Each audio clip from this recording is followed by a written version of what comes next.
감사합니다. 오늘 사도행전 강의 34번째 시간으로 큰 은혜를 얻어라는 제목으로 말씀 나누겠습니다. 지난 시간에 우리는 무엇을 위해서 기도해야 하는지에 대해서 배웠습니다. 사도 베드로가 성령이 충만함을 계속 유지할 수 있었던 비결은 바로 그 함께하는 동료들이 있었다라고 말씀드렸죠. 그리고 한 마음으로 예수 그리스도의 이름을 높이기 위해서 그들은 기도했습니다. 그렇게 그들이 한 마음으로 기도할 때 그들에게 성령의 충만함이 있을 수 있었다라고 말씀드렸습니다.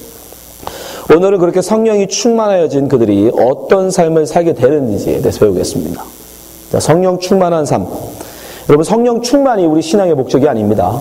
분명히 잘 아셔야 되는 게 성령 충만하자고 신앙생활을 하는 게 아니에요. 성령 충만 역시 우리 신앙생활, 바른 신앙생활을 위한 수단인 거예요. 과정인 거예요. 진짜 목적은 뭐냐면 바로 하나님의 나라를 세우는 거예요. 하나님의 나라를 이 땅에 살아내는 게 목적이에요. 그 하나님의 나라를 살기 위해서는 반드시 우리가 성령 충만해야 합니다. 성령 충만하지 않고는 절대로 이 땅에서 우리가 하나님의 나라의 삶을 살 수가 없어요. 경험할 수가 없어요. 그러니까 여러분들이 그것을 분명히 아셔야 돼요. 그럼 어떻게 우리가 이 땅에 하나님의 나라를 세워갈 수 있는가? 우리가 오늘 본문을 통해서 함께 보도록 하겠습니다. 오늘 본문에 보시면 성령이 충만했던, 지난주에 우리가 배웠잖아요. 그들이 한마음 한뜻으로 열심히 하나님을, 나의 이름이 아니라 하나님의 이름을 위해 열심히 기도했더니 그들이 성령이 충만해졌습니다. 그렇게 성령이 충만했던 초대교회가 어떤 모습을 이루냐면 바로 하나님의 나라를 모습을 보여주더라는 거예요. 자, 사도행전 4장 32절 보세요. 믿는 무리가, 초대교회 성도들이잖아요. 한 마음 한 뜻이 되어 모든 물건을 서로 통용하고 제 재물을 조금이라도 제 것이라 하는 이가 하나도 없더라. 유무상통. 네 것, 내 것에 대한 구별이 없는 거예요. 있는 자는 없는 자에게 자기 것을 나눠주는 거예요. 그 필요를 따라서 도와주는 거예요. 그러면서 34절, 35절은 이렇게 더 부연 설명합니다. 어떻게 그런 유무상통의 아름다운 모습을 만들었느냐? 34절, 35절이에요. 그 중에 핍절한 사람이 없으니 이는 밭과 짐 있는 자는 팔아 그 판 것의 값을 가져다가 35절 사도들의 발 앞에 두매 저희가 각 사람의 필요를 따라 나눠 주미라라. 필요를 따라. 없는 자에게, 배고픈 자에게, 빵 있는 자는 그 빵을 나눠주는 거예요. 춥고 추워하는 자들에게는 자기 옷 가진 자는 그 옷을, 두 벌의 옷을 가진 자는 한 벌을 그에게 나눠주는 거예요. 예. 이게 얼마나 아름다운 모습입니까? 이것이 바로 우리가 이 땅에서 세워야 될 하나님의 나라의 모습인 거예요.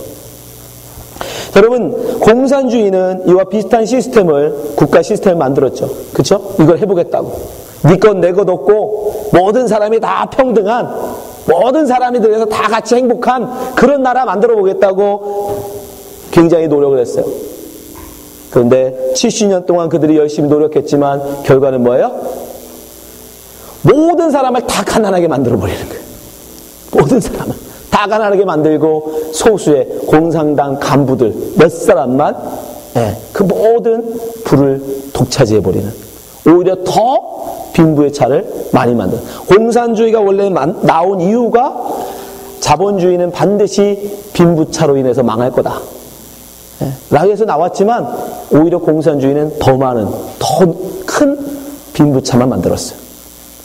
인간들이 국가 시스템까지 만들어서 이 아름다운 천국 모습을 만들어 보려고 노력했지만 결국은 뭐예요? 실패하더라는 거예요. 공산주의가 그것을 우리에게 보여주잖아요. 국가 시스템을 만들고 그 사람들을 쇠뇌시키고, 그죠? 얼마나 그들이 쇠뇌시켰어요. 그래도 안 되더라는 거예요. 그래도 안 되는 이 하나님의 나라의 이 모습이 어떻게 초대교회는 되느냐 말이에요. 예?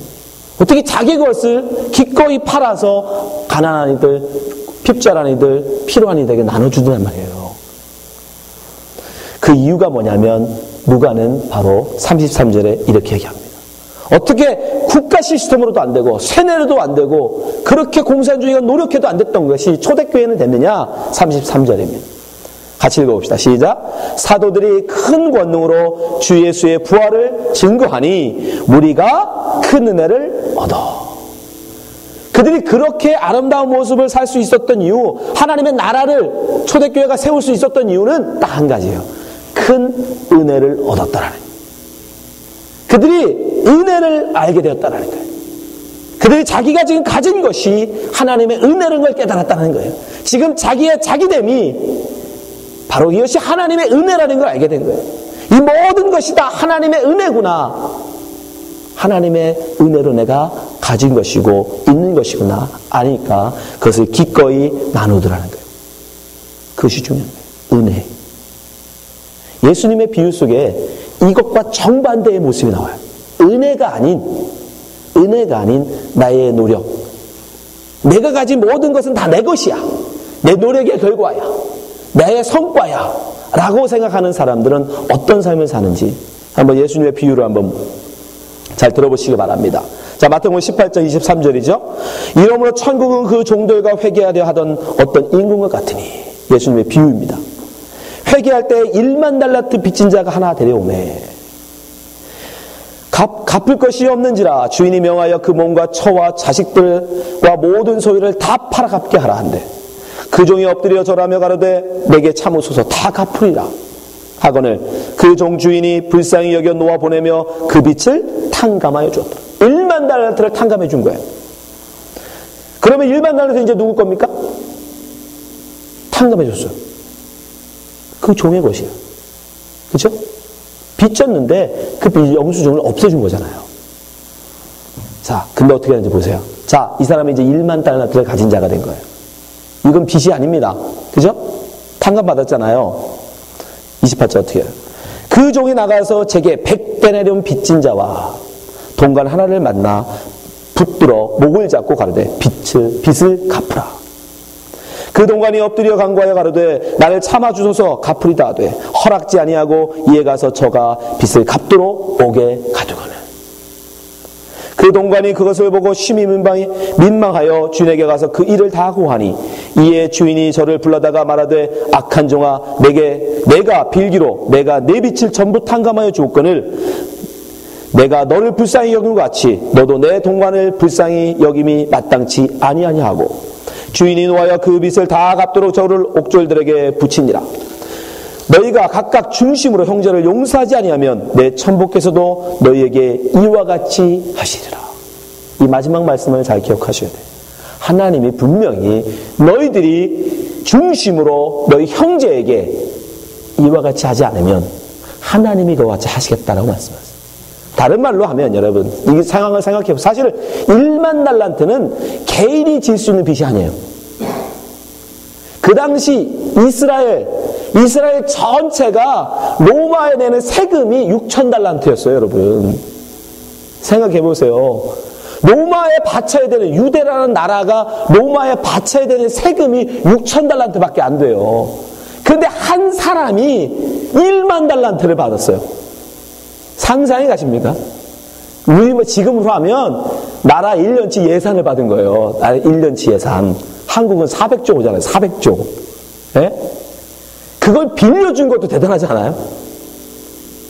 생각해보세요. 1만 달란트를 나라도 아니고 한 개인한테 빌려줬단 말입니다. 어마어마한 금액이에요. 상상할 수도 없는 금액.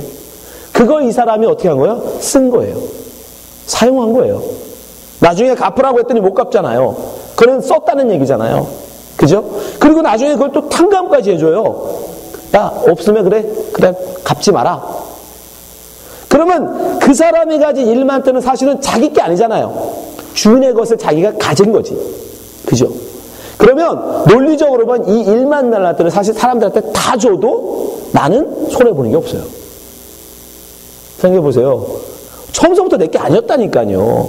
1만 달러도 주인 걸 내가 빌렸다가 주인이 탕감해 준 것 뿐이에요. 그러면 나는 이제 이걸 내 마음대로 써도 되는데 사실 다 잃어버려도 그걸 다 없어도 어차피 내 거 아니었단 말이에요. 나는 하나도 손해보는 게 없어요. 그런데 문제는 이 사람이 100데나리온, 예? 10,000분의 1도 안 되는 값인데 100데나리온 빚진 사람을 만나서 어떻게 해요? 너 내 돈 내놔. 내 돈이라고 한단 말이에요. 내 것이라고 해요.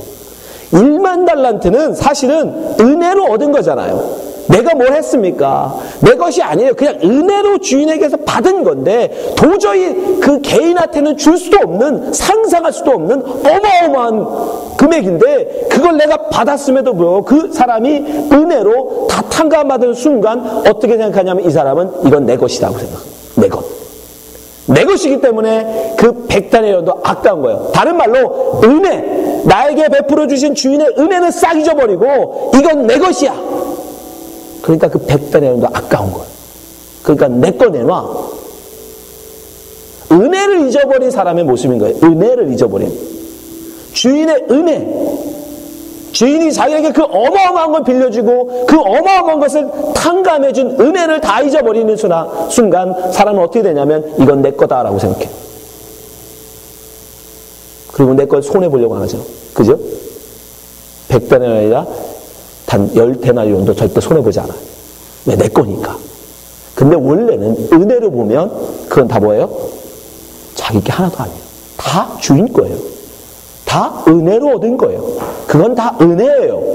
그러니까 다 줘도 상관없어요. 다 다른 사람 빌려줘도 되고 다른 사람한테 다 써도 사실은 상관없는 거예요. 그래도 그 사람은 아무 손해 없는 거예요. 그런데 인간들은 그걸 은혜로 얻어놓고 그걸 어떻게 하더라? 은혜를 딱 빼버리고 내 것으로 여기더라는 거예요. 그런 인간들은 하나님이 어떻게 하신다? 그대로 해준다는 거예요. 은혜를 잊어버린, 은혜로 베풀지 아니하고 네 것으로 여기는 그는 반드시 하나님이 천부께서 그대로 갚으신다라는 얘기는 벌 주신다는 얘기예요. 여러분 마찬가지. 여러분이 지금 여기 계신 거 뭐 하나 여러분 은혜로 안 된 게 있어요? 근데 우리는 내 노력이라고 생각한다. 여러분이 태어난 게 여러분 노력입니까? 여러분이 한국인으로 태어난 게 여러분 선택입니까? 여러분이 좋은 머리를 가져서 공부 잘한 게 여러분의 선택이, 여러분 노력입니까? 공부할 수 있는 그래도 부모를 만나서 여러분 공부한 거잖아요. 그 부모는 누구 덕에 만난 건데요? 1만 달란트가 아니라 우리는 100만 달란트의 엄청 은혜로 우리가 이 자리에 있는 거예요. 근데 인간들은 그 은혜를 잊어버리더라는 거예요. 그 은혜를 싹 잘라버리고 하나님이 나에게 어마어마한 은혜가 쏟아 부어져서 지금 이 자리 이 모습으로 있는데 인간들은 자꾸 그 은혜를 싹 잘라버리고 이 모든 게 다 내가 잘라서 그러고 내가 공부 열심히 해서 내가 남들보다 더 열심히 일해서 내가 남들보다 더 열심히 바꿔서 지금 내가 됐다고. 그러니까 그 내 것을 조금이라도 손해보려고 하죠. 그러나 반대로 초대교회 성도들은 이 모든 것이 하나님의 은혜다. 나의 나된 것이 다 하나님의 은혜다. 내가 지금 예수 그리스도로 아는 것이 하나님의 은혜다. 내가 가진 모든 재물이 다 하나님의 주신 거구나. 그러니 내 것을 다 쓴다 할지라도 어차피 다 은혜로 된 것이기에 나는 손해볼 게 아무것도 없는 거예요. 그러니까 내 집을 팔고 내 밭을 팔고 내가 가진 재물을 다 기꺼이 사람들을 위해서 하나님의 말씀을 순종하기 위해서 팔아도 전혀 그게 아까운 게 없는 거예요. 바울 사도가 분명히 말씀하죠. 고린도서 15장 10절 보세요. 그러나 나의 나된 것은 하나님의 은혜로 된 것이니. 이게 굉장히 중요한 거예요. 나의 나된 것. 지금의 내 모습. 내게 주신 그 은혜가 헛되지 아니하여 내가 모든 사도보다 더 많이 수고하였으나 내가 아니 오직 나와 함께 하신 하나님의 은혜로라. 내가 신앙생활을 잘할 수 있는 것도 하나님의 은혜. 내가 목사가 되어서 하나님이 여러분 말씀을 선포할 수 있는 것도 하나님의 은혜인 거예요. 여러분이 지금 집사가 되고 권사가 돼서 하나님의 직분을 맡을 수 있는 것도 하나님의 은혜인 겁니다. 지금 여러분이 건강한 몸을 가지고 예배당에 나와서 예배할 수 있는 것도 하나님의 은혜예요. 먹을 것 당장 내일 먹을 것도 걱정 안 할 수 살 수 있는 것 그것도 하나님의 은혜인 거예요. 여러분의 자녀들이 있는 것 그것도 하나님의 은혜인 거예요. 여러분이 잘해서 여러분 자녀들이 생긴 겁니까? 10년, 20년을 기도하고 아무리 노력해도 생기지 않는 자녀들이 있단 말이에요. 그런 부부가 있어요. 근데 우리는 은혜는 다 잘라버리고 은혜는 다 잊어버리고 이 모든 것이 다 내 노력인 양, 이 모든 것이 다 내 노력의 결과인 양 다 내 것으로 여기더라는 거예요. 내가 잘나서, 내가 열심히 해서.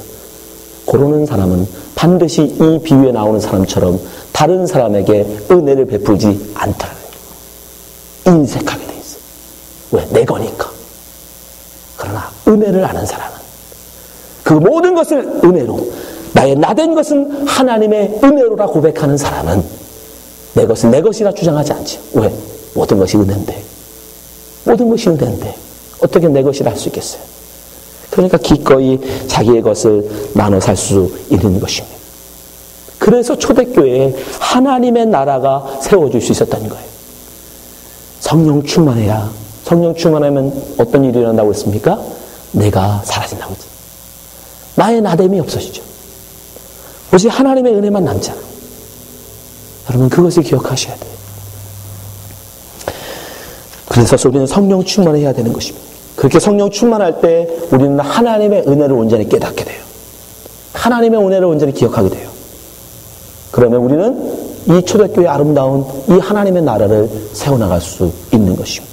지금 이 시대에도 마찬가지예요. 한국의 많은 남자들이 경험하는 거지만 여러분 제대할 날이 얼마 남지 않은 이 군인들은 한 일주일 정도 남으면 하는 일이 하나 있어요. 우리 김성근 집사님은 어떤 일인지 몰라. 저희 부대는 그런 일이 있었어요. 한 일주일쯤 남으면 그 사람은 어떻게 하냐면 이제 슬슬 자기 군복 중에서 조금 깨끗하고 우리는 그걸 이제 군대 말로 A급, B급, C급이라고 해요. 깨끗하고 좋은 건 A급. 그 A급 군복이 있으면 그걸 후임 중에 낡고 안 좋은 군복이 있으면 그 C급하고 바꿔줍니다. 군화도 마찬가지예요. 군화도 깨끗한 거 좋은 거 있으면 헌거하고 바꿔줘요. 아무래도 이 제대할 때는 되면 고참이었잖아요. 그러니까 좋은 걸 다 갖고 있어요. 수통도 좋은 거 갖고 있고 뭐 띠 같은 것도 좋은 거, 배낭도 다 좋은 거. 그러니까 제대할 때쯤이면 거의 다 뭐 그 사람은 다 좋은 거예요. 그러면 그거를 부대에 있는 후임들 중에 낡은 거 가진 사람하고 바꿔줘요.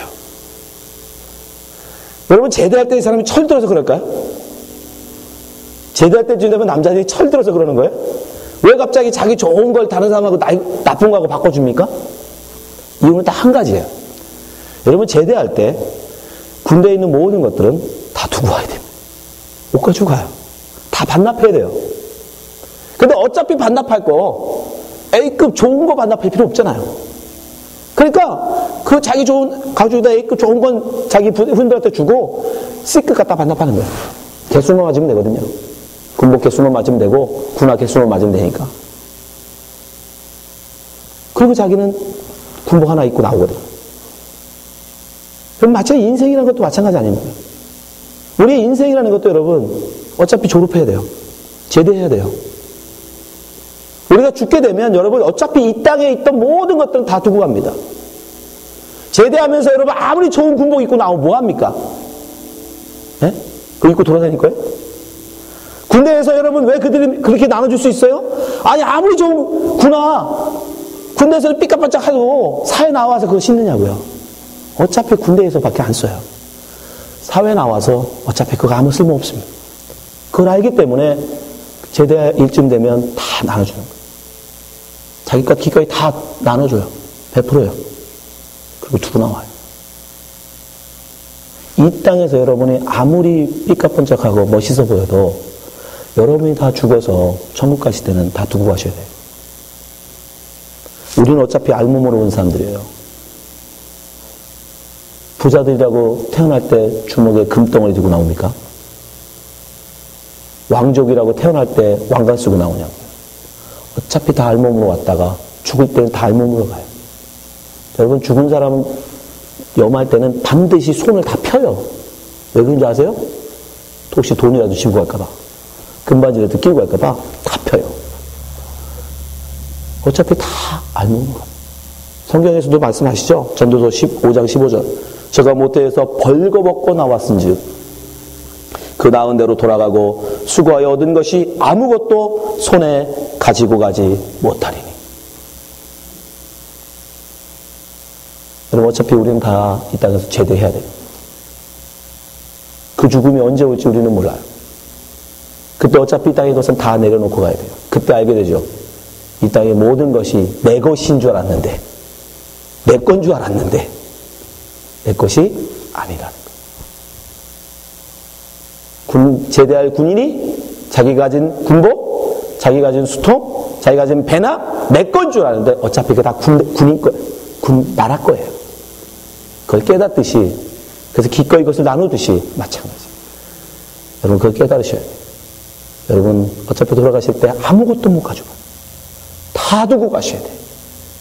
어차피 그런, 여러분 인정하기 싫어도 내 거 아니구나라는 걸 알게 돼요. 그러니까 미리 알고 미리 그걸 인정하고 나누시라는 거예요. 여러분이 가진 거 그 어떤 것도, 여러분의 숨쉬는 그 생명조차도 여러분 게 아니에요. 다 하나님의 은혜예요. 그걸 알면, 그걸 인정하면 우리는 기꺼이 나누게 됩니다. 베풀게 됩니다. 어차피 두고 갈 거, 어차피 놓고 갈 거, 어차피 반납할 거 기꺼이 다른 사람들에게, 필요한 사람에게 나눠주는 거예요. 여러분 그거 기억하시고, 이것도 우리 준환희 교회도 이런 초대교회와 같은 아름다운 유무상통의 하나님의 나라가 이루어졌으면 좋겠습니다. 인색하지 마세요. 필요한 사람들 보시면 인색하지 마세요. 그 모든 것, 여러분이 가진 모든 것은 다 하나님의 은혜입니다. 기꺼이 하나님의 은혜를 따라 나누는 성도 되시기를 주님을 축원합니다. 기도하겠습니다.